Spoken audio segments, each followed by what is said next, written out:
ప్రభుత్వం ఎలా ఉంది? నెక్స్ట్ ప్రజలు ఎవరు వస్తే బాగుంటుంది అనుకుంటారు? జగన్ రా. ఎందుకని? బాగుంది పరిపాలన.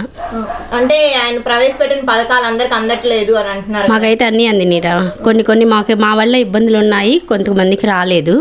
నాకు అమ్మఒడి ఇంకా రాలేదు కాబట్టి నాది ఏలుముద్ర ఏదో తేడా వచ్చింది, అది చేయించుకున్నాను. ఇప్పుడు మళ్ళీ వదులుతారని మేము జగన్మోహన్ రెడ్డికి ఫోన్ కూడా చేసి మాట్లాడాం.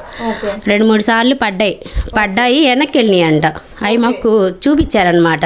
ఆయన అయితే అక్కడి నుంచి అయితే బాగానే చేస్తున్నాడు.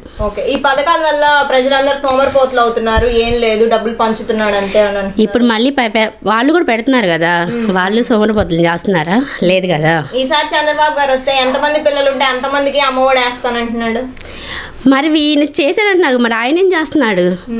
అది షర్మిల గారు మరి ఇప్పుడు వ్యతిరేకంగా పోటీ చేస్తున్నారు కదా, దానివల్ల జగన్ గారికి ఏదైనా ఎఫెక్ట్ ఉండిద్దా?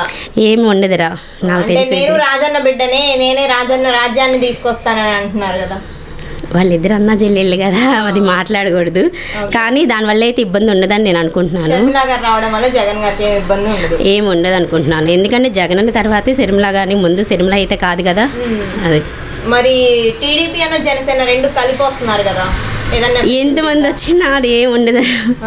జగన్ గారే వస్తారని మేము పూర్తిగా నమ్ముతున్నాం. ఆయన పదవి బాగుంది మాకు.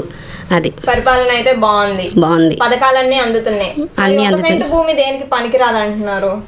సెంటు కాదు కదా ఇచ్చింది, 2 సెంట్లు కదా ఇచ్చింది. అది కూడా లేదు కదమ్మా, అంతకుముందు అది కూడా ఇచ్చారా? పోనీ ఏమైనా ఇవ్వలేదు కదా. అవన్నీ ఇచ్చారు, ఈయన కట్టుకోమని కాసిన కోసం డబ్బులు ఇచ్చారు, మళ్ళీ అన్నీ చేస్తున్నారు కదా అక్కడ. మేము చెప్పేది ఏముంది, అక్కడ పని పూర్తవుతున్నాయి కదా అన్నీ. డెవలప్మెంట్ లేదు, ఉద్యోగాలు లేవు అంటున్నారు కదా, ఎంతవరకు నిజం? వాలంటీర్లకు ఇచ్చారు, ఇంకా జాబులు చాలా మంది వచ్చారు. అవన్నీ మాకు తెలియపోయినా మీలాంటి వాళ్ళకి తెలుస్తుంది కదా. అది జగన్ గారి పాలన అయితే బాగుంది, ఆయనే వస్తారని అనుకుంటున్నాం మేము.